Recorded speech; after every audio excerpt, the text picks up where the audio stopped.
Hello, my name is Callie. For those who haven't known who I am or haven't seen any videos that I recorded for our intro, no worries. I have thus far super enjoyed this course and look forward to continuing to work with all of you. As a refresher, my big problem is upon the topic of the food security crisis in the United States and the effect on the globe overall. The reason that this is a problem is in fact a problem is because it affects billions, including individuals, families, state, and global leaders, as well as the United States as a whole country. I feel that while this impacts an entire country, it is most impactful to an individual or a family. While individuals and families may or may not take action, most families will do their best to resolve their own food security on their own. They won't reach out to somebody else. They would more so just try and fix the problem on their own. In the context of Bronfenbrenner's theory and behaviorism, a group within the micro and meso systems that I would like to focus on specifically would be both the American individual of any class, but namely the middle, lower class, and those in poverty, along with an individual, also the family of that said individual, as they're a part of the same kind of nuclear area. So there's the individual, there's the individual within the family, so family and individual. Sorry, I lost my place.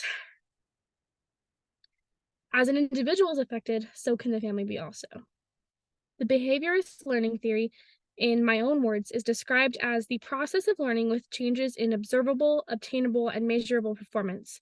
Behaviorism is individualistic and can vary based upon the individual performance, as recorded by the differing ways an individual's brain is affected to educational stimuli.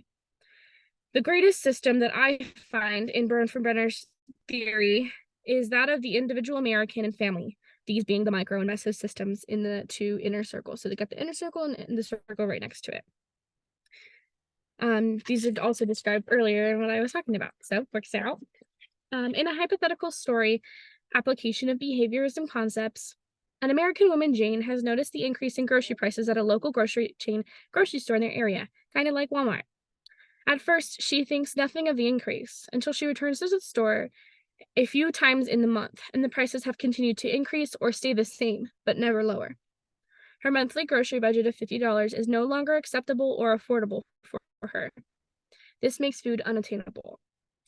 Her family consists of her mother, her two brothers. Their grocery budget as individuals and as a family isn't enough to ensure that they are all fed 3 times a day, as recommended by most local nutritionists. After an extremely brief research on Google, Jane finds out that a farm about 100 miles outside of her town has just so happened to supply 80% of produce to their grocery store. This farm had a single sparked fire that impacted the entire produce of greenhouse as well as their crops that they had available. The direct consequence that Jane and her family are gaining is negative reinforcement that their waste, burning of bulk wood in their own home, and using high amounts of plastic is that now the environment is so dry, not just from her, but as an individual, family, and then other individuals and families. The environment is so dry that a single spark from a weed whacker in a greenhouse caused all produce from a local farm to be demolished. The memory from this event that has impacted Jane is because it affected her by causing her to no longer be able to afford her groceries. Jane decides that her and her family must do their part in the efforts to create a sustainable environment. Every day, Jane plants, waters, and maintains a garden in her free time since this incident. This impact of continuously practicing her newfound green thumb has given her the valuable tools to teach her brothers how to also attain their own planted food gain and goals. And it has made it to where her and her family won't forget the impact that they have on the world, both negative and positive. Now, their impact is more positive.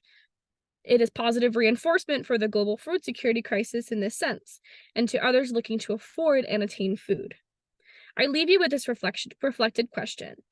As a college student, what are you doing in your everyday life that impacts your carbon footprint? And carbon footprint being, what are you doing to affect the world around you? Is it negative? Is it positive? And how are you contributing to that footprint?